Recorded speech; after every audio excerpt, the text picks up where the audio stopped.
Chevrolet Blazer, o representante oficial de uma época em que faziam SUVs no chassi de picape, o controle de tração era no braço e crianças viajavam no porta-malas do carro.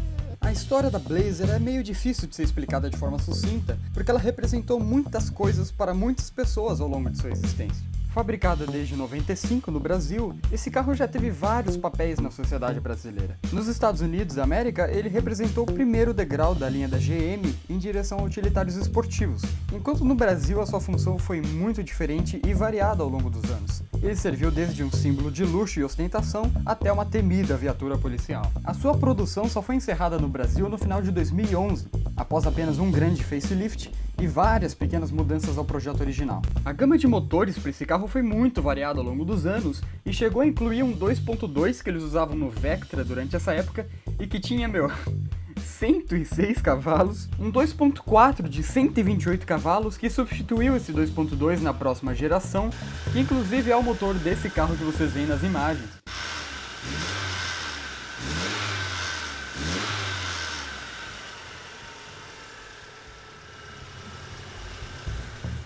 Esse motor seria depois modificado para aceitar o álcool também, virando a versão Flex Power da GM. Com algumas outras modificações, ele chegou a gerar 147 cavalos no álcool, e foi o motor utilizado na Blazer até o fim da produção dela em 2011. Além desses motores 4 cilindros, a gente também teve a opção de motores diesel, com uma versão 2.5 e uma versão 2.8. E por fim, a cereja do bolo, um V6 4.3 que equipava as versões de topo da Blazer e chegou a gerar 192 cavalos na última leva, de 2002 a 2004. A Blazer que vocês estão vendo no vídeo é um representante da fase pós-facelift da Blazer, conhecida por alguns fãs mais fervorosos como Pitbull. Ela pertence à família do Felipe Lotti, que é um grande amigo meu. Seus pais compraram ela 0 km e até hoje eles mantêm ela na garagem. Então quem melhor para explicar o carro do que o próprio dono, né?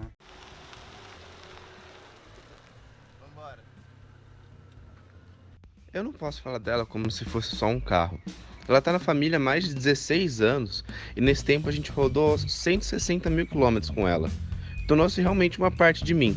Tudo começou quando eu tava enchendo o saco dos meus pais pra gente ter uma dessas, porque na época eu tinha um amigo do prézinho que tinha uma Blazer. A deles era da primeira geração, uma branca. Pra você ver, né? Com 4 anos eu já era apaixonado pelo carro. Claro que meus pais sempre falaram que eu escolhi o carro, que eles compraram por minha causa, ou que era o carro do Felipe, mas na verdade era um carro perfeito para levar todas as tralhas para Goiás, onde meu avô tem um sítio. E eu tô realmente falando de todas as tralhas possíveis, porque isso inclui um colchão. A gente realmente abaixava os bancos de trás e colocava um colchão. Eu ia dormindo com todas as malas do lado, espaço de sobra e dava para colocar um colchão, era realmente um quarto. Além de caixas, bicicletas e todos os possíveis mantimentos e bugigangas que a gente quisesse levar. Bom, como eu falei, né? Ela é da família. Eu gosto de explicar que desde que a minha querida cachorrinha Kika faleceu, eu não tenho mais animais de estimação. Eu tenho uma Blazer.